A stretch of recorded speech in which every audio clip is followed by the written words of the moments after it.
Well, hello, Confirmands. It is good to see you. You've had a couple of weeks off now. I hope you're rested. I hope your Easter was good, that you had a good time with family and friends, and I hope school's going well. So we are back on our normal schedule. There's no more soup suppers. We are meeting at Nelsonville for the in-person discussion groups. That continues to be mask optional unless something just really goofy happens between now and the time we get together, in which case I'll announce on Classroom. But we're going to be at Nelsonville for in-person from 7 to 7:30 on Wednesday nights, and it's going to be Nelsonville till the end of the year. And then the online discussion group will be from 8 to 8:30. So that's the plan, and I trust that you understand that, and everything will be clear, that you'll remember how we did things so long ago before Lent. Now, some of you are way behind in your reading. I do want you to work on catching up with that. It's just not very good educationally for you to just try to slam it in a couple of weeks in the summer. What I'm really hoping is that you read every day, that you get into the habit of reading and thinking every day, and that becomes something that you do for the rest of your life. 3 minutes, 5 minutes, it makes a real big difference in your walk in faith. So practice that, work on that, get caught up, and let's get going. This is year 1. This is lesson 20. We are talking about Elisha today. You remember Elisha. He was the servant and the heir of Elijah. He followed Elijah around for a couple of years, learned the trade, and then was present when Elijah was taken up into heaven with the fiery horses and the fiery chariot. Received a double share of Elijah's spirit and became the prophet that was working in Israel for the good of the community. So we have a number of stories, a number of miracles, and I'm just going to give you the highlights, and so you can know what sort of work he did and sort of who he was, and that will help us go forward and understand this story that we're following. So Elisha one day was approached by a woman who was in grief and agony, and she said to him that her husband had died. Her husband had apparently been a minor prophet, a prophet that worked for Elisha, someone under his control, because she refers to him as your servant has died. So a woman comes to Elisha. Her husband has died. There's some relationship between the dead husband and Elisha, and she asks him for help. She says that a creditor has come, someone to whom you owe money is called your creditor. A creditor has come and demanded payment of a debt. She doesn't have the money, and he is going to take their 2 sons as payment of the debt and to sell them into slavery. That's a real thing. That's how it happened in those days. There are still places in the world where families are responsible for the debts of other family members, and there are still places in the world that practice slavery. So this is not crazy. I mean, it's awful, but it's not crazy. So this creditor was going to seize the 2 boys in payment of this debt that the dead husband owed. And Elisha said, well, what do you want me to do? And she said, I want you to do something. And he said, well, what do you have at home? And she said, I don't have anything. I got a little tiny jug of oil, cooking oil. That's all I got. And he said, all right, go and borrow clean buckets and clean containers from all of your neighbors. Get them all, get everyone you can. Don't quit after a few. Fill your house with buckets and containers. So she did. And then Elisha said to her, now take your jar of oil, close the door, just you and your boys in there, close the door, and start pouring your little jar of oil into those buckets. And she did. And as long as she poured, oil kept flowing out of this tiny little jar. Right? So she'd fill a bucket that's 10 times bigger than the little jar, and then the boys would hand her a new bucket, and she just kept pouring and pouring and pouring and pouring and pouring until all of the buckets and all the containers in the house were full of cooking oil. Beautiful cooking oil. And she went to Elisha and she said, this is what happened. And he said, now, go and sell all that oil, pay your debt, and you'll have some money left over to live on. So that's what she did. While we're talking about money, let's start with the phrase that pays. The first part here is we're going to do it in bigger chunks this time, right? So the first 6 words: when I have a little money. When I have a little money. All right, so Elisha continues to do his work. He travels around Israel, and he periodically he passes a home that's owned by a Shunammite woman, and this, you don't have to worry too much about that. You can Google it if you want. But there's a woman, and he passes her home, and she's very wealthy, and so he stops there and he eats sometimes, and she says to her husband one day, you know, the man of God passes here a lot. Why don't we make a little room for him on the roof of our house? Let's build a little place for him with a bed and a desk and a lamp, and whenever he passes by, he can stay here with us. And the husband thought that was a great idea, so they built this little room for Elisha. And Elisha was very touched by that, and he said to her, "What can I do for you? Can I recommend you to anyone? Can I give you a reference? What do you need?" And she said, "I don't need anything." And Elisha's servant said, "Well, master, she doesn't have a son." And Elisha said, "There you go. This time next year you'll be cuddling a little boy." And she said to him, "Don't tell me that, master. It'll break my heart." And he goes, No, next year you'll have a little boy.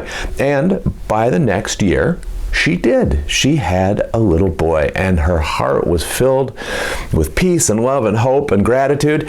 And Elisha continued to stay there, and the families enjoyed each other's company. Next part of the phrase that pays: I buy books. I buy books. So this little boy grew up, and one day when he was a little kid, we're not sure exactly how old, from the story, 6, 7, something like that. He's out with his dad in the field, and he starts complaining that he's got a headache, and pretty soon he is just wailing, my head hurts so much. And so one of the servants carried the little boy back to his mother, and he sat on her lap for a couple of hours, and then he died. Well, she was horrified with grief. She was filled with pain, and she carried his little body up, and she lay it on Elisha's bed up in that house, or that little room up on the roof of their house. And then she went looking for Elisha. And it took her a little while, but she tracked him down, and she came to Elisha, and he said, what's going on? Why are you here? Are you okay? Is your husband okay? Is the boy okay? And she grabbed onto his feet, and she just wept. And Elisha's servant tried to pull her off, because it's not proper for a woman to be touching a man. And Elisha said, "Leave her alone. She is beside herself with grief." And when he figured out that the child was dead, he gave his staff to his servant, and he told his servant to run ahead. He said, "We'll be coming behind you. Run ahead, put the staff on the boy's body." So the servant did that, and Elisha and the woman came after, and so the servant ran, and then nothing happened. The boy didn't come back to life or anything, so he ran back and he met Elisha and the Shunammite woman on the road and said, "Nothing happened." And Elisha said, we're coming. So they get there, and Elisha goes up to this room, and he prays that God would restore this little boy to life, and God does. And Elisha gives the boy back to his mother, and she again makes this confession that she knows that God is God, and Elisha is God's prophet. Third part, and if I have any left. And if I have any left. It's the third part of the phrase that pays. So Elisha keeps going on with his life, and there's a couple of feeding miracles that you should know about. The first one is kind of simple. There was a famine in the land, and he shows up at one of the prophet schools, the places where it was young men would learn how to study the Word of God and how to speak for God. It's probably like seminary where I went to. But he shows up at this prophet school, and everyone's hungry, and he commands that they put a pot of water on, and that he's going to make stew. And so they take all the things they can find, and one of the young men goes out and he grabs some gourds. He finds some gourds out in the wild. He doesn't know anything about what they are. He just brings them back and he cuts them up and puts them into the pot. They are poisonous gourds. So people, they start getting bowls of stew, and they get really sick, and they cry out to Elisha that there's death in the pot. And Elisha simply takes some flour and he throws it into the pot, and God heals the poison, or takes the poison out. I don't know if there's a chemical reaction between the specific poison and the flour. That's not talked about in the Bible. But the stew is healed, and these people who are very, very hungry can eat it. So that's the first feeding miracle. Excuse me. The second one is more interesting, because it's going to remind you of a Jesus story.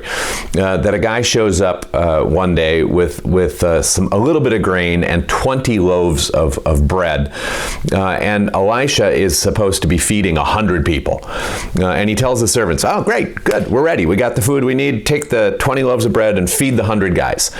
And his servants are like, "Master, that's not enough. There's not enough food there."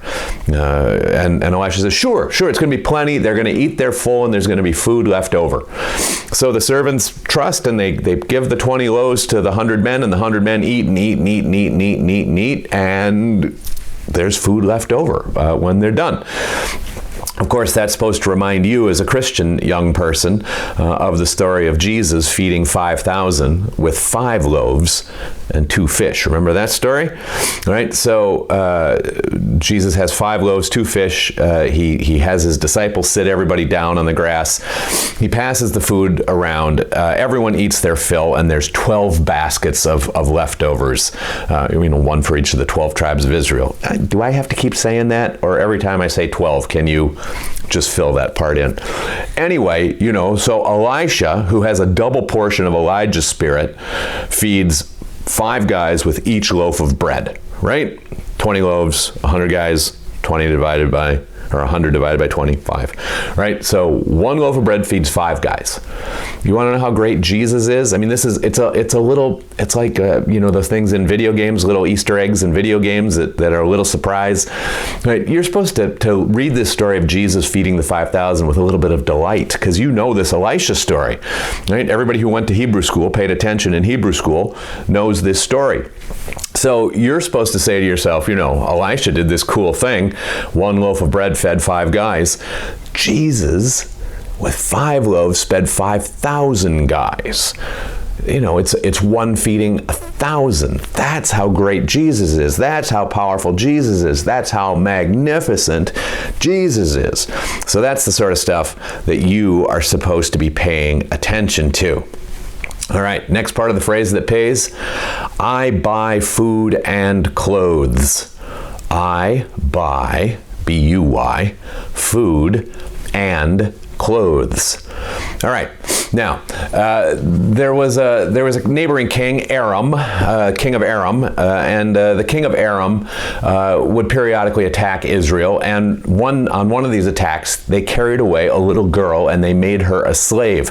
Now, she wound up being a slave in the household of one of the king of Aram's great military commanders, a guy named Naaman. So she becomes sort of the little maid to Naaman's wife, and now we have this the 3 of them are keeping house together, and Naaman, this great military commander, develops leprosy, which is a nightmare in this society. You're cast out of society. You can't do anything. You can't be anything. It's disastrous. It's disastrous for Naaman. It's disastrous for the king of Aram, who relies on Naaman. I mean, probably it's a pretty good thing for Israel because Naaman is such a good commander, but that's neither here nor there in the story. Anyway, one day the little girl says to her mistress, I wish that the master could go to Israel because there's a prophet there who will heal him. He would certainly be healed of his leprosy if he were in Israel. And the woman is just excited as can be. There's a little bit of hope. And she tells Naaman, and Naaman runs and tells the king of Aram. And the king of Aram says, well, then we're sending you to Israel. And he writes a letter to the king of Israel. And the letter just says, this is my servant Naaman, cure him of his leprosy. It's pretty short and sweet. And then he puts together some gifts for the king of Israel, right? 10 talents of silver. Remember, talent is a weight. Think to yourself, laundry basket. 10 laundry baskets of silver, 6,000 shekels of gold, and 10 sets of fancy clothing. So just incredibly rich gifts. He sends Naaman with these gifts and all of his servants and the pack animals and the wagons and all that down to Israel, where they show up at the palace of the king and give the king this letter. The king reads this letter. He sees the gifts. He sees Naaman. He's not thrilled to see Naaman. He's seen him before, usually when Naaman is just, running over the troops of Israel. And then he opens his letter and it says, this is my servant Naaman, cure him of his leprosy. And the king falls apart, right? He rips his clothes, right? He thinks this is a trap, that he can't cure anybody of leprosy, and that this is going to be an excuse for the king of Aram to go to war against him. Right? I told you to cure my soldier of leprosy and you wouldn't do it, so now you're going to pay. So he tears his clothes. Am I God that I can give life and death to somebody? Well, Elisha hears that the king has torn his clothes. And Elisha says, what's the matter with you? Why have you torn your clothes? Send him to me. And the king is delighted to send Naaman to Elisha. So Naaman and this parade of wagons and horses and donkeys and money and clothes shows up outside Elisha's house. They knock on the door and Elisha won't even come out. He sends his servant out, and the servant says to him, hey, the master says he's kind of busy. Go dip yourself in the Jordan River 7 times and you'll be cured of your leprosy. Naaman goes into a towering rage. He is mad beyond all bounds. He feels completely disrespected. He says, I thought that the man of God would at least come out of his house. He'd at least, call on the name of his God, wave his hand over the sickness that I have, that he would cure it. The rivers in Damascus are much better than the dirty Jordan River. I'm not stinking myself in some stinking, dirty, muddy river. I'm going to go home. That's what I'm going to do. And he just starts headed for home. His servants are a little smarter. And his servants say to him, Father, they call him Father. Father, what? If the man of God had asked you to do something really difficult, would you have done it? Yeah. Father, he told you to go dip yourself in the river 7 times. And Naaman, he realizes that he's been an idiot. And so he goes down and he dips himself in the river 7 times, the Jordan River 7 times. And when he comes out, his body is perfectly restored. Not a trace of disease or illness anywhere. He is like a young man. He has been made perfect again. And he goes right back to Elisha's house and he stands outside, and this time Elisha comes out, and Naaman says to him, now I know that there is no God other than the God of Israel. And Master, I got a whole bunch of stuff for you here. I got 10 laundry baskets full of silver. I got 6,000 shekels of gold. I got 10 suits of the most beautiful clothes you've ever seen. And Elisha says, I don't want any of that stuff. I'm not taking any of that stuff, right? God has healed you. That's it. And Naaman says, I will never worship any God other than God. And Elisha says, good. I'm still not taking the stuff. Naaman says, please take the stuff. Nope, not taking the stuff. So Naaman realizes he's not going to be able to pay Elisha, and he asks for 2 things. Then maybe this is something you're going to want to talk about. Certainly it's something I hope you think about. Naaman says, I'm serious about this pledge that I will never worship any God but the true God. So can I please take 2 loads of dirt from somewhere here around your house and bring them back with me to my home, because I want to build an altar there to worship the true God. Now, there's nothing magical about the dirt of the Holy Land, right? There's nothing magical about the dirt of Israel. But Naaman was at a place, and the world was at a developmental place where that made sense to them, and it would help him remember his promise. And so Elisha said, cool beans, take all the dirt you want. Then Naaman said, I got one more problem, master. I will not worship or pray to any other god, but my master, the king of Aram, he's feeble, he's infirm, his body is old, he's not strong, and he wants me to take him to church, to his idol church. And he bows down to his idol, and because I'm there supporting his body, my body is going to bow too, and I'm hoping that that's okay with God, because I'm not worshiping that idol. I know. And Elisha said, don't worry about it. Go in peace. God understands. Just do what you need to do. And so Naaman gets his load of dirt, and he and his servants pack up, and they head down the road, bringing back all that money and all those clothes, and the 2 loads of dirt. So there. I should tell you that the quote of the phrase that pays is by a guy named Erasmus. You should know that name. He's an incredibly important thinker. He's a very literate guy. Erasmus. Erasmus. Okay. So they're a little ways down the road, and Elisha's servant is thinking to himself, that was so stupid. 10 laundry baskets full of silver and all that gold and all those clothes. We should have taken some of that. That was a huge payday that my master just waved off. So he decides that he's going to go get some of it. So he goes running after Naaman, and he catches up with him. A couple miles down the road, Naaman gets down out of his chariot and says, is there a problem? What's wrong? And the servant says, after you left, my lord, 2 prophets showed up at Elisha's house, and they're dressed in rags. And so if we could have a couple of those outfits of clothes for the prophets and a little bit of silver for them, that would just be great. And Naaman says, well, of course you could. I was going to give it to all to you. So what do you want? He says, just a talent, just 1 laundry basket full of silver. And 2 of the outfits, and that would be great. And Naaman says, I'm 2 prophets, 2 laundry baskets of silver. And the servant says, okay, I'll take 2 laundry baskets of silver. So Naaman dispatches a couple of his slave servants, I don't know what he had, to help carry this back to Elisha's house. But of course the servant doesn't bring it into the house. He hides it, and then he sends Naaman's slaves or servants back to Naaman. So a little bit later, he comes into the presence of Elisha, and Elisha says, hey, where you been? And the servant said, I don't go anywhere. I've been around here all day. And Elisha says, you think my spirit didn't go with you up the road? You think I didn't watch him get out of his chariot? You think I don't know that you came back with 2 laundry baskets full of silver and a couple of beautiful outfits? You think I don't know that you're thinking about sheep and cattle and vineyards and having slaves of your own? Tell you what, not only do you get Naaman's money and Naaman's clothes, you get his leprosy.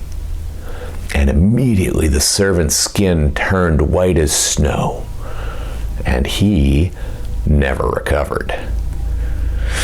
Okay, so those are the critical stories about Elisha that you need to know. Of course, there are others in the Bible. You're welcome to read those and ask questions about those too. But now you have the phrase that pays. Now you have the stories. Remember, some of you are getting very sloppy about not putting your names on your homework. It takes me a long time to figure out who's who. So put your name, put the phrase that pays, come up with 3 questions, and I cannot wait to see you April 27th at Nelsonville.